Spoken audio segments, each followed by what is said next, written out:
전기요금 많이 나와요. 어머니 에어컨 틀지 마세요. 심장 안 좋잖아요. 그냥 선풍기 틀고 낮잠 주무세요. 그 나이에는 땀 좀 흘리는 게 건강에 좋아요.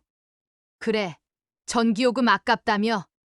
그럼 이 방 에어컨도 없어야지. 나는 그날 며느리 방 에어컨을 뜯었다. 내가 죽든지 며느리가 생각을 고쳐먹든지 둘 중 하나는 시원해져야 했으니까. 시원하게 좋아요, 구독하고 시작합시다. 안녕하세요. 저는 78세 김영숙입니다. 7월의 찜통더위가 시작될 때였습니다. 제가 살고 있는 이 작은 방은 하루 종일 햇볕이 내리쬐어서 사우나를 방불케 했어요. 어머니, 전기요금 많이 나와요. 어머니 에어컨 틀지 마세요. 며느리 수진이가 단호하게 말했습니다. 심장 안 좋잖아요. 그냥 선풍기 틀고 낮잠 주무세요. 선풍기라니. 그 낡은 선풍기로는 뜨거운 바람만 돌릴 뿐이었어요. 그 나이엔 땀 좀 흘리는 게 건강에 좋아요. 수진이는 자신의 방 에어컨을 틀어놓고는 그런 말을 했습니다. 내가 낳은 자식 집에서 내가 숨이 막혀야 하냐는 생각이 들었어요. 이게 정말 가족이 사는 모습인가 싶었습니다. 남편이 아프기 시작한 건 5년 전이었어요. 처음에는 가슴이 조금 답답하다고 하더니 점점 숨쉬기 힘들어 하셨거든요. 여보, 병원 한번 가봐야겠어. 남편이 그런 말을 할 정도면 정말 아픈 거였어요. 평생 아프다는 소리 한 번 안 하던 사람이니까요. 검사 결과는 심각했습니다. 폐가 많이 약해져 있다고, 언제든 위험할 수 있다고 의사가 말했어요. 보호자분, 환자분이 혼자 계시면 안 됩니다. 24시간 누군가 곁에 있어야 해요. 그때부터 저는 남편을 한시도 떼놓지 않았어요. 화장실 갈 때도 문 앞에서 기다리고, 잠잘 때도 남편 숨소리를 계속 들으며 지냈습니다. 하지만 저 혼자로는 한계가 있었어요. 남편이 밤에 갑자기 숨을 헐떡이며 깨어날 때면 저도 당황해서 어쩔 줄 몰랐거든요. 그때 아들 준호가 말했어요. 엄마, 아빠 혼자 돌보시기 힘드시죠? 저희 집으로 오세요. 아니야, 괜찮어. 우리 집에서 지내는 게 편해. 엄마, 만약에 밤에 아빠가 응급 상황이 되면 어떻게 하실 거예요? 119 부르고 병원 가는 것도 시간이 걸리는데. 준호의 말이 맞았어요. 저희가 살던 경기도 외곽집은 병원까지 차로 30분이나 걸렸거든요. 저희 집 근처에 큰 병원도 있고, 제가 차도 있으니까 언제든 빨리 갈 수 있어요. 수진이도 거들었어요. 어머니, 아버지 건강이 가장 중요하잖아요. 저희가 모시겠어요. 그때 남편이 제 손을 잡고 말했어요. 여보, 아이들 말이 맞는 것 같아. 만약에 내가 밤에 쓰러지면 당신 혼자서는 어떻게 하겠어? 남편도 자신의 상태를 알고 있었던 거예요. 언제 무슨 일이 일어날지 모른다는 걸. 하지만 여보, 우리 집을 떠나면 집은 그대로 둬도 돼요. 엄마, 나중에 아빠 건강 좋아지시면 다시 가셔도 되고. 준호가 이해하는 듯이 말했어요. 그렇게 해서 저희는 준호 집으로 이사를 오게 되었습니다. 짐도 많이 가져오지 않았어요. 당분간만 있을 거라고 생각했거든요. 처음 몇 달은 정말 좋았어요. 준호와 수진이가 남편을 정말 잘 돌봐줬거든요. 아빠, 약 드실 시간이에요. 아버지, 오늘 컨디션은 어떠세요? 매일 남편 상태를 확인하고 병원 갈 때마다 함께 따라가 주었어요. 저는 정말 고마웠습니다. 여보, 우리 애들이 이렇게 효자 효부였나? 남편도 기뻐했어요. 제가 평소에 좋아하는 배도 사다 주고 남편이 드시기 좋은 죽도 끓여주고 밤에 남편이 기침할 때면 수진이가 따뜻한 물을 끓여서 가져다 줬어요. 아버지, 이거 드시고 목 좀 축이세요. 그런 모습을 보면서 저는 정말 감사했어요. 준호가 좋은 사람을 만났구나. 우리가 복이 많구나. 남편도 수진이를 많이 좋아했어요. 여보, 우리 며느리가 정말 착하지? 응. 우리가 복이 많아. 준호가 눈이 있었어. 이런 좋은 아이를 데려왔으니 명절 때는 수진이가 혼자서 모든 준비를 다 했어요. 저는 나이도 많고 남편 돌봐야 한다며 아무것도 안 시키더라고요. 어머니는 아버지 옆에만 계세요. 저 혼자 할 수 있어요. 미안하다, 수진아. 내가 도와줘야 하는데. 무슨 말씀이세요? 어머니가 평생 하셨잖아요. 이제 제가 할 때가 됐죠. 그런 말을 듣고 있으면 가슴이 뭉클했어요. 이런 며느리를 어디서 구하나. 정말 고마운 아이야. 아이들이 자신을 이렇게 정성스럽게 돌봐주는 게. 하지만 시간이 지나면서 상황이 달라지기 시작했어요. 남편의 병이 더 악화되면서 밤에 자주 깨고 기침도 심해졌거든요. 그러다 보니 아이들이 잠을 제대로 못 자게 됐어요. 엄마, 아빠가 밤에 너무 시끄러워요. 어머니, 저희도 내일 일해야 하는데 점점 불만의 소리가 들리기 시작했어요. 아빠 방을 좀 더 안쪽으로 옮기면 어떨까요? 결국 우리 방은 집안에서 가장 작고 외진 방으로 옮겨져야 했어요. 그래도 저는 참았어요. 아이들도 힘들 거라고 생각했거든요. 남편이 세상을 떠난 건 그로부터 6개월 후였어요. 새벽에 갑자기 숨을 거두었는데 그때도 저 혼자 곁에 있었습니다. 여보, 여보. 아무리 불러도 대답이 없었어요. 장례를 치르고 나서 저는 다시 원래 집으로 돌아가려고 했어요.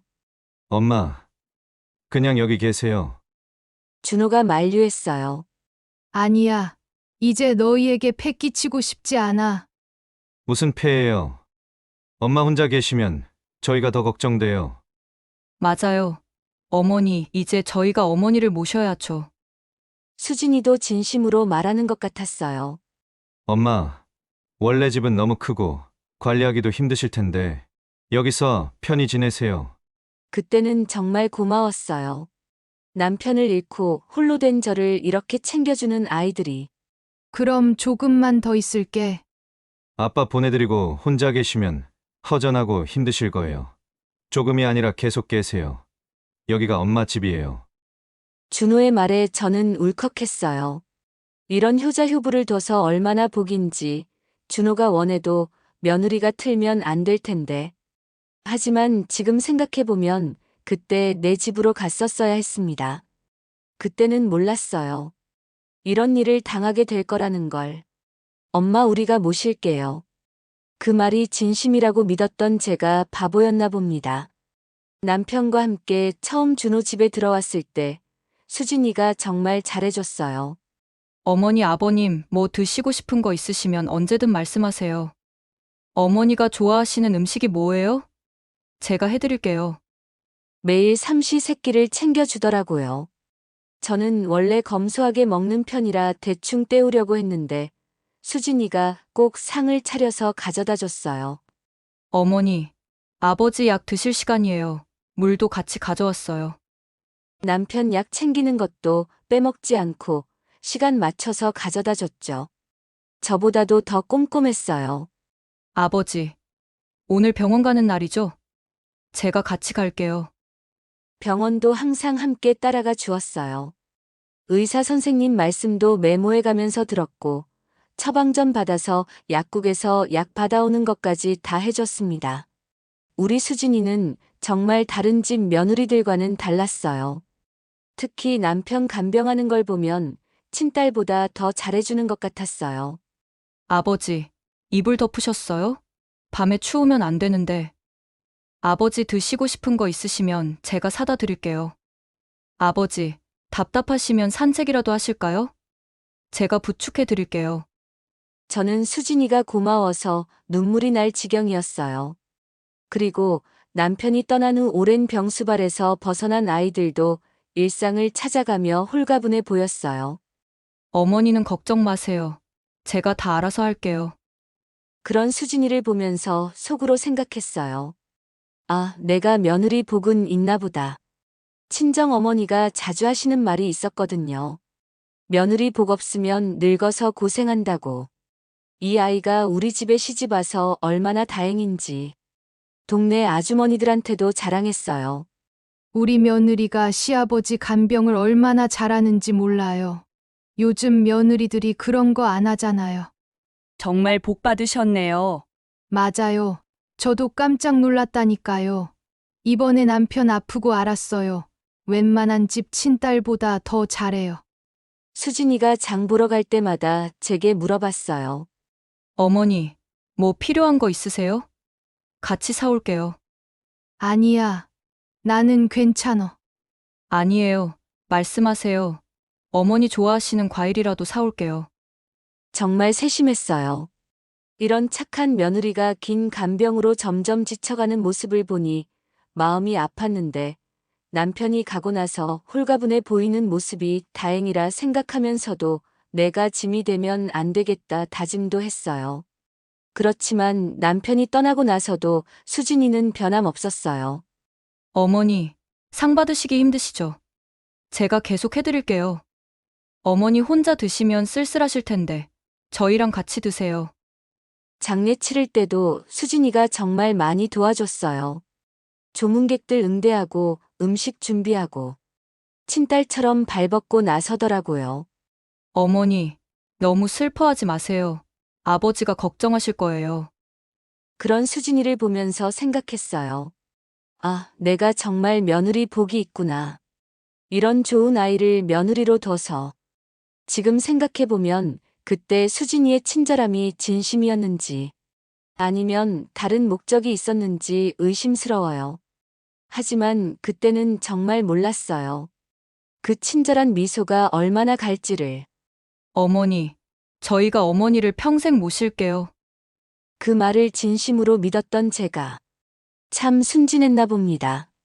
그렇게 남편이 떠난 후 2년을 살고 나니 수진이의 진짜 모습이 보이기 시작했어요. 처음에는 아주 작은 변화부터였습니다.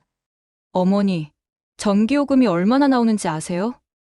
어느 날 갑자기 수진이가 그런 말을 하더라고요. 전기요금? 네. 이번 달에 8만 원 나왔어요. 평소보다 2만 원이나 더 나왔거든요. 무슨 말인지 이해가 안 됐어요. 그냥 전기요금 얘기인가 했는데 계속 이어지더라고요. 어머니 방에서 전기 많이 쓰시는 것 같은데, 좀 아껴 쓰시면 안 될까요? 그때부터 시작이었던 것 같아요. 뭔가 조금씩 틀어지기 시작한 게 어머니, TV 소리 좀 줄여주세요. 저희가 잠을 못 자겠어요.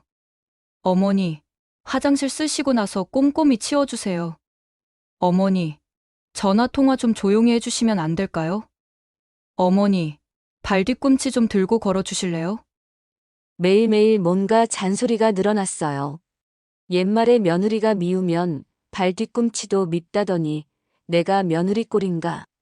예전에는 그런 말 한 번도 안 하던 아이가 특히 여름이 되면서 제일 힘들었어요. 어머니, 에어컨 트시면 안 돼요. 왜? 너무 더운데. 심장이 안 좋아요.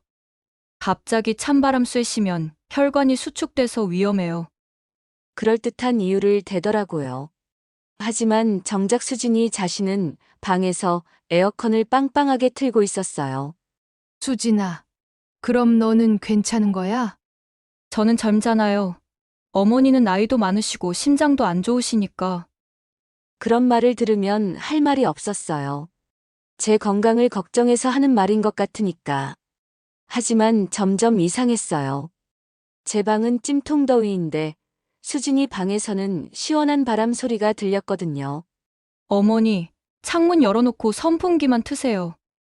그게 더 자연스럽고 건강에 좋아요. 원래 열이 많고 더위도 많이 타는 저는 낡은 선풍기 하나로 37도 폭염을 견뎌야 했어요. 밤에 너무 더워서 잠을 못 이루고 있으면 수진이 방에서는 에어컨 돌아가는 소리가 쨍쨍 들렸어요. 준호한테 말해봤어요.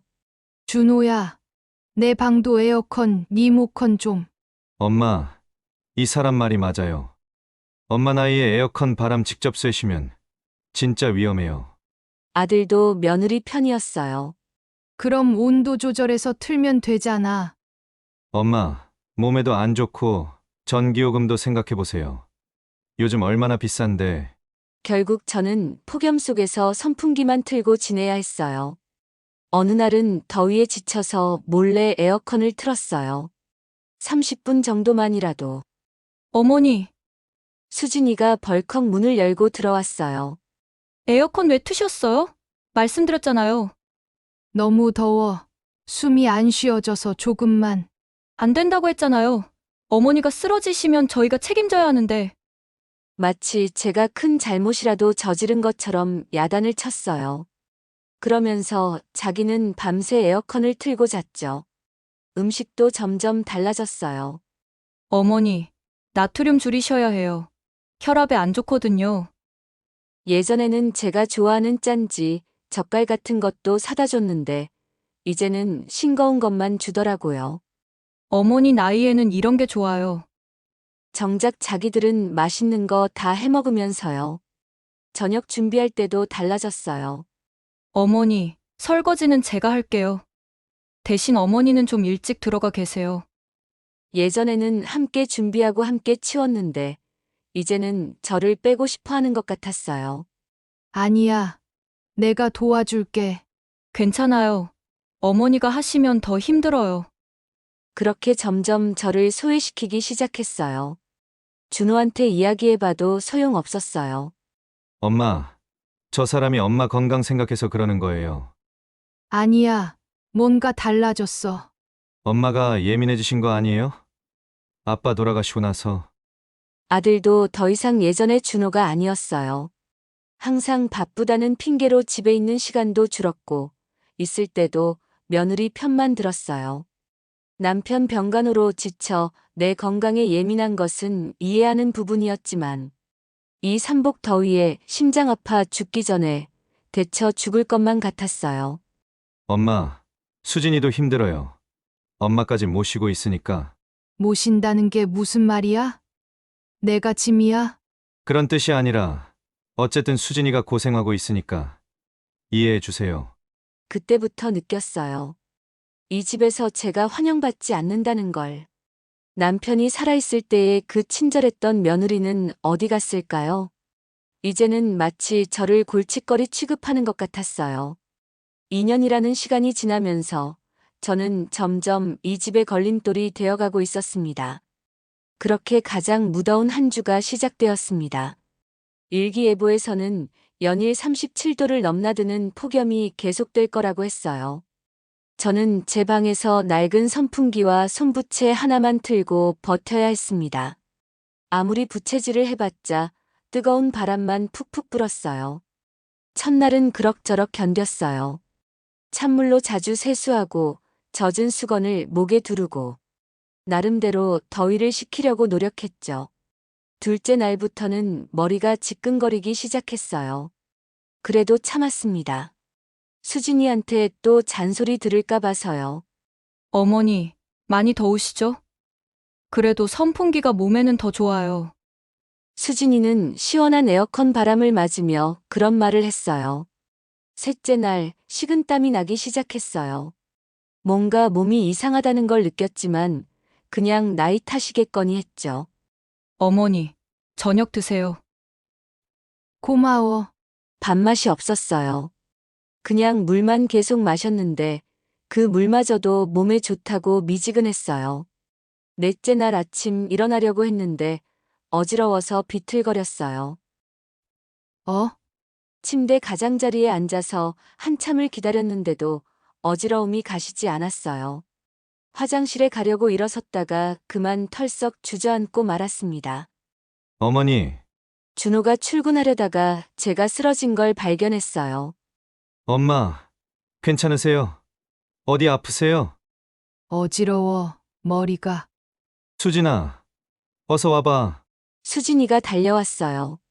제 이마를 만져보더니 깜짝 놀라더라고요. 어머니, 열이 많이 나세요. 병원 가야겠어요. 급히 119에 신고했어요. 구급차가 와서 저를 응급실로 실어갔습니다. 응급실에서 의사 선생님이 말했어요. 탈수 증상이 심각하네요. 열사병 초기 단계예요. 열사병요? 준호가 놀라며 물었어요. 네. 어르신이 너무 더운 환경에 오래 노출되셨나 봐요. 어머니가 왜 이 나이에 열사병이세요? 의사 선생님이 이상하다는 듯이 물었어요.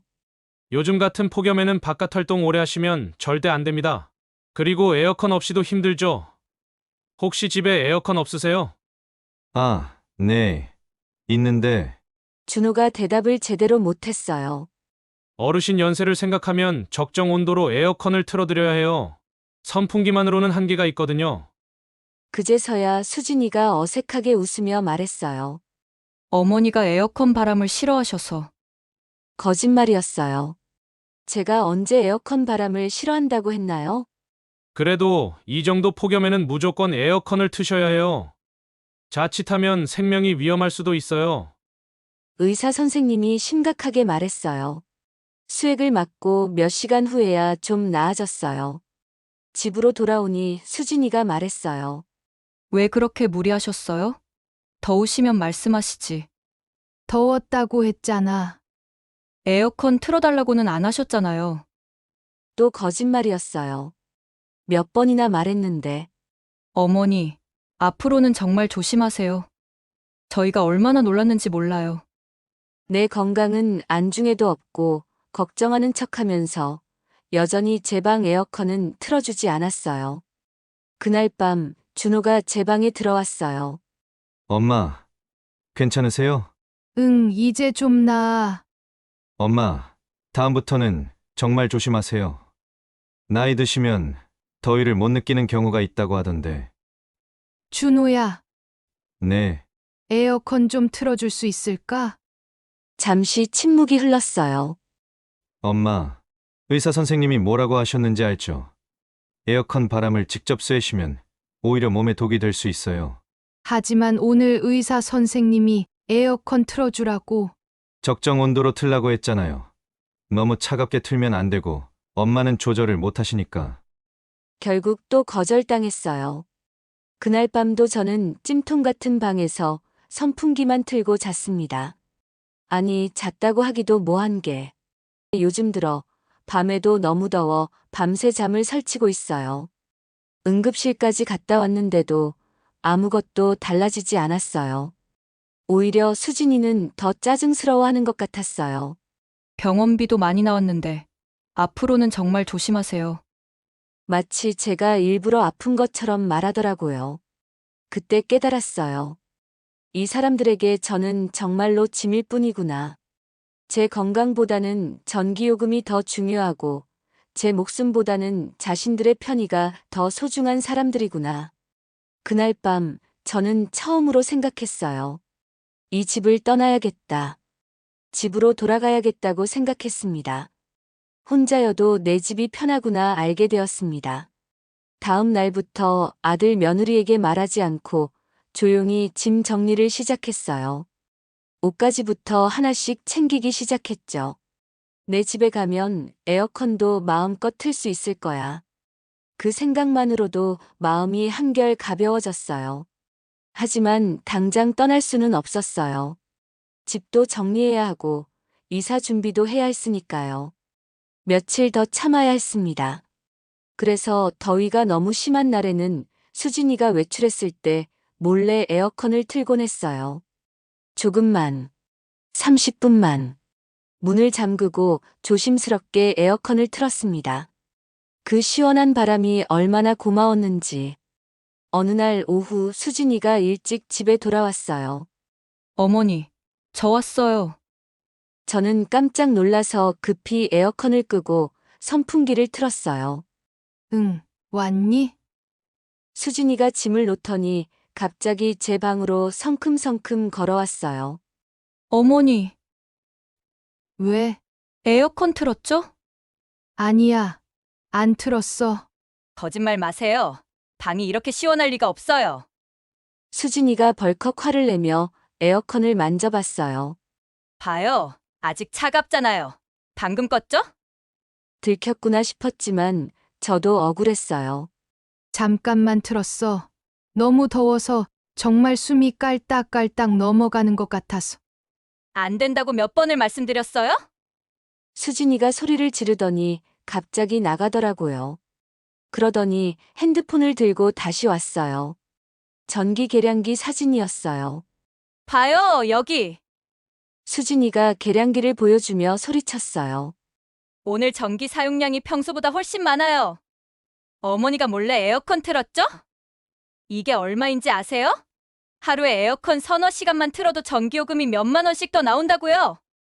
수진이의 얼굴이 불그락푸르락 변했어요. 어머니, 저희가 왜 에어컨 틀지 말라고 했는지 이제 아시겠어요? 돈이 문제가 아니라 어머니 건강 때문이라고 했는데 그것도 거짓말이고 정말로는 전기요금 때문이었구나 싶어서 그 순간 모든 게 명확해졌어요. 아, 정말 돈 때문이었구나. 네. 뭐라고요? 내 건강은 핑계고 정말로는 전기요금이 아까워서 그랬구나. 수진이가 잠깐 당황하는 것 같더니 다시 소리쳤어요. 어머니가 계속 이러시면 저희도 힘들어요. 규칙은 지키셔야죠. 규칙. 내가 언제 그런 규칙에 동의했어?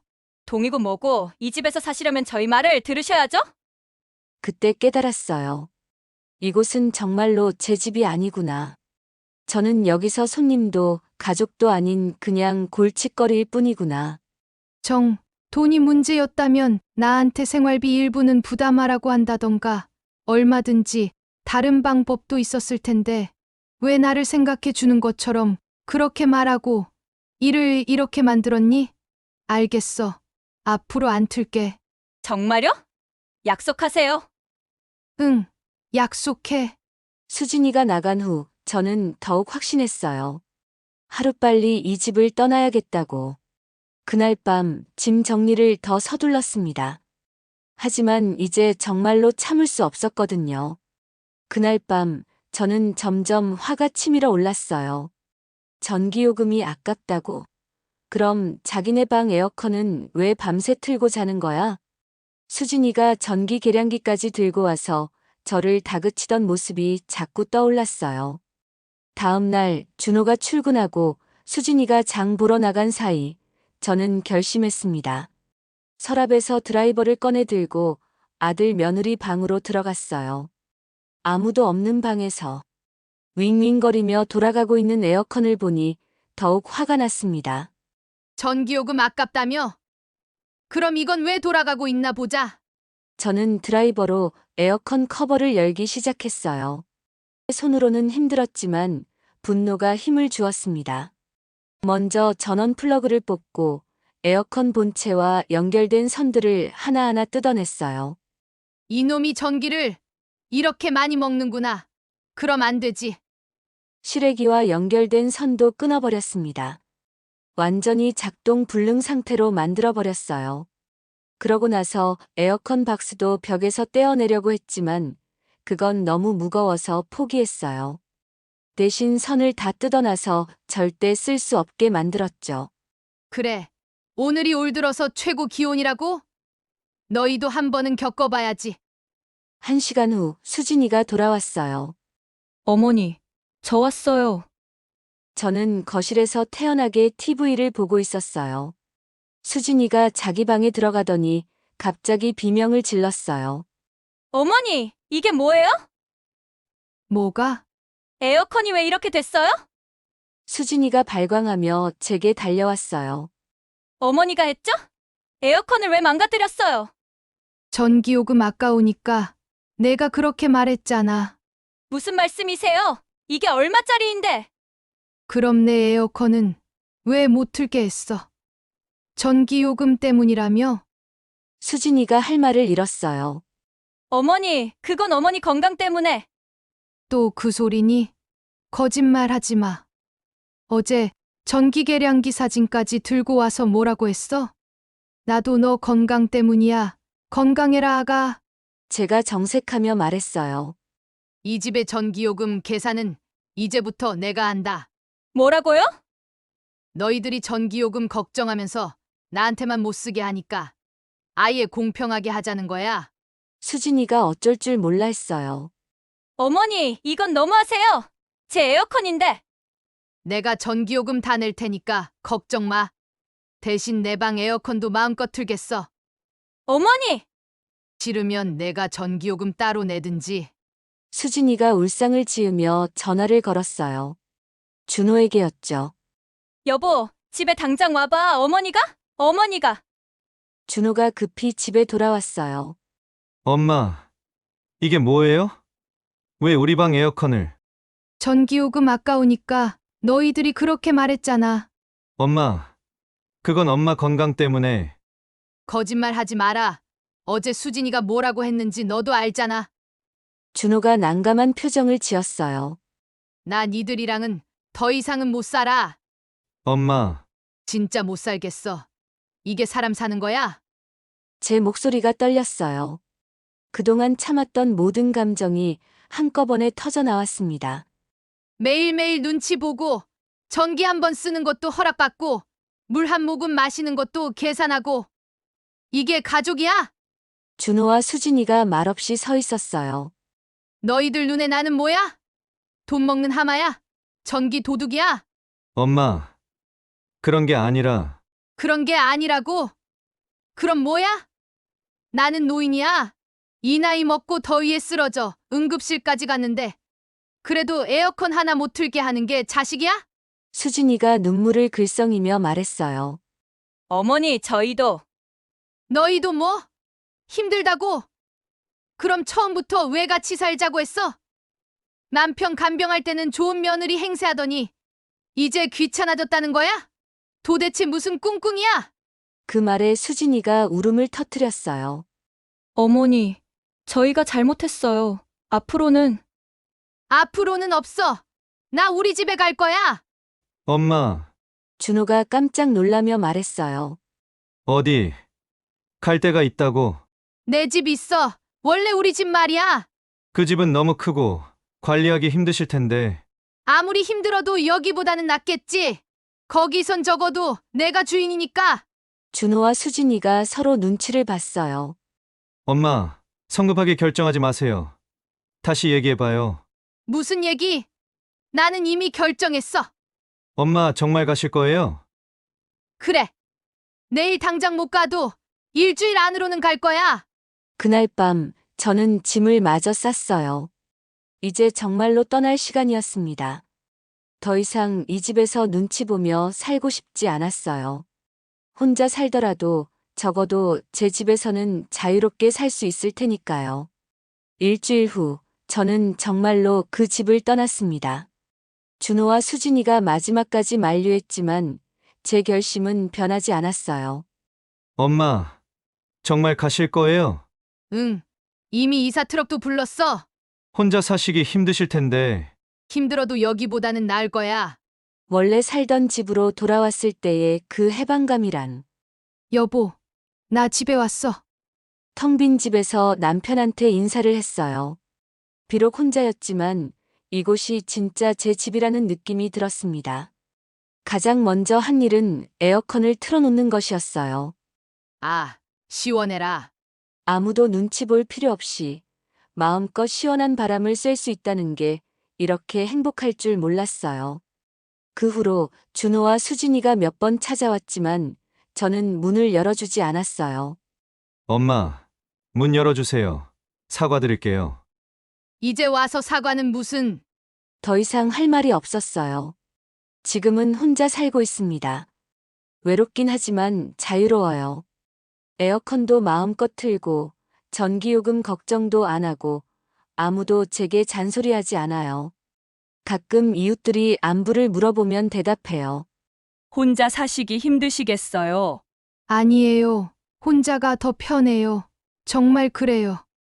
가족이라는 이름으로 서로를 괴롭히며 사는 것보다 혼자서 자유롭게 사는 게 훨씬 낫더라고요. 남편이 살아있었다면 이런 일은 없었을 텐데.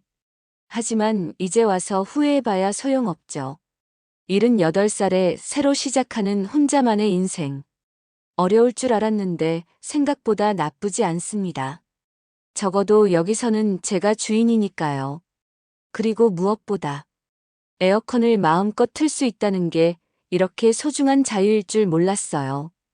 지금 생각해보니 더위가 힘든 게 아니었을지도 모릅니다. 억압이었어요. 매일 눈치를 보고 허락을 받아야 하고 제 집에서도 주인 노릇을 못하는 그 억압감이 진짜 견디기 힘들었던 거예요. 당황스럽지만 에어컨은 단순히 더위를 식히는 기계 이상이 되었습니다. 제 자유의 상징이 되었어요. 그 후로 준호와 수진이가 몇 번 찾아와 사과했습니다. 엄마, 문 열어주세요. 사과드릴게요. 김병의 효자 없다. 그래도 오래 고생했다. 고맙다. 근데 우리 이제는 편하게 각자 살자. 지금은 혼자 살고 있습니다. 외롭긴 하지만 자유로워요. 아무도 제게 잔소리하지 않고 제가 원하는 대로 살 수 있어요. 78살에 새로 깨달은 진실이 있어요. 나이가 들수록 중요한 건 사랑이 아니라 존중이더라고요. 가족이라는 이름으로 서로를 억압하고 통제하는 것보다 혼자서 존중받으며 사는 게 훨씬 낫습니다. 여보, 저 혼자서도 잘 살고 있어요. 자유롭게 살고 있어요. 그리고 에어컨을 틀어놓고 시원한 바람을 맞으며 평온한 밤을 보냅니다. 부끄럽지만 저에겐 이게 진짜 행복이더라고요. 이야기가 공감되셨다면 좋아요와 구독 버튼 눌러주세요. 지금까지 고진감래 할머니였습니다. 여러분의 인생은 단맛이길 바랍니다.